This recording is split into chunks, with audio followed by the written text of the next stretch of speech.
Hello everybody, welcome to Seer&Sundry. I'm December, and today I wanted to talk to you all about the basics of pendulums. Pendulums are one of my favorite divination tools. Here's one of the ones that we made. If it'll stop swinging, you might be able to see it. There we go. And I love pendulums. Now, I get asked a lot about how to use pendulums. Why would you use a pendulum if you're using other forms of divination? How do they work? What are they made of? Etc. etc. So I thought I would do this video that was kind of just a basics 101 of pendulums. And I thought I would do a video rather than a blog post. Sorry, because if I move around a lot, I'm on my exercise ball. I'm not on a stable chair because this is just much more comfortable for me. So I'm sorry if I move too much. So anyway, I thought I would do this in a video rather than a blog post. That way you can see how the pendulum moves, how it's used, and I thought a visual aid would be much easier than just reading about it. Plus, who doesn't prefer to have somebody just show you something rather than just tell you how to do it? Alright, so I guess the first question I keep getting asked is, what is a pendulum? I mean, you can see what one is, but yeah, like, what's that for? Is it a piece of jewelry? I get asked a lot. Yeah, a lot of people think they're broken jewelry. They are not. Pendulums are a tool of divination, just like a tarot deck or runes or I Ching coins or dice. I mean, you can use it just the same way. Obviously, not quite exactly the same way, but as far as the same questions or the same purposes. So that's a very basic definition. I'm sure you'll find a much more elaborate or eloquent definition online, but that's just my basic definition. What are they made of? Well, our pendulums are made with stones. This one's quartz crystal. Another one I have here is also quartz, but it's a phantom quartz. So you can kind of see the difference between them. We also make them out of non-crystal stones like sodalite, labradorite, aventurine. Other crystals we've been known to use include rose quartz, smoky quartz, amethyst, citrine, ametrine. We've also done bloodstone, rainbow obsidian. I mean, we've done a bunch of them. And we take the stones, and Damon specifically wire wraps them, which is encasing them or wrapping a wire around them. We tend to use copper or silver, but we have been known to use other metals such as bronze and gold. And then that wire wrapping is attached to a chain that matches the wire as closely as we want or can. And then this part is called the fob. Now, this one's kind of an elaborate fob. It has some danglies, it has some stones, specifically petersite. Can you all see this? Petersite and bronzite. But you can have a much more simpler fob. Like this is just a pentacle. And then on this chain, which is, like I said, you can kind of see that we use different materials. This one's silver. On this chain we have a quartz bead. And then, there you go. So that's the basic anatomy of a pendulum. Fob, chain, stone, or pendulum.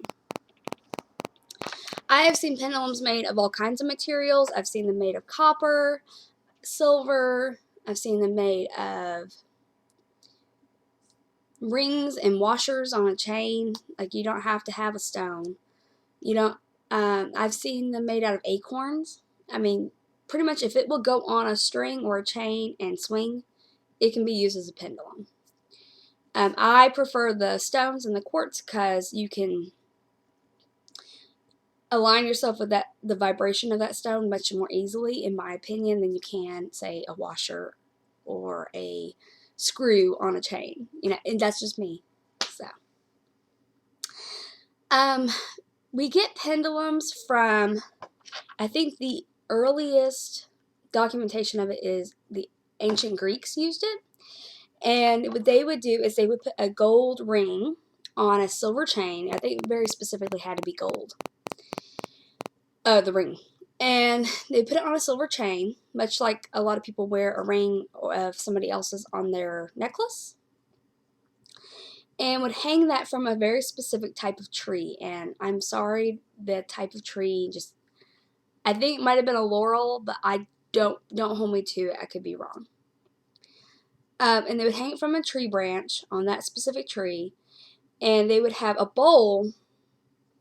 And in the bowl, there would be carved these different symbols and words. And they would hold the bowl underneath the pendulum and ask the pendulum questions, and somebody would take notes. And that would be how they did their dowsing. So nobody held it. It was the tree that held it. More recently, what we have in American history is water witches or water dowsing. And now dowsing is what the form of divination is called when using a pendulum. Just like tarot cards, you read the cards, you throw the dice, you throw the runes, you throw the bones. For pendulums, it's dowsing. And in America, and I know very specifically in Appalachia, but I don't remember where else it has been used, but I know very specifically in Appalachia, you would use a stick or some rods and would find the location of water for a well. And somebody very specifically would do this, and they would be called a water witch or a water dowser. And it would be somebody who's in tune with those energies.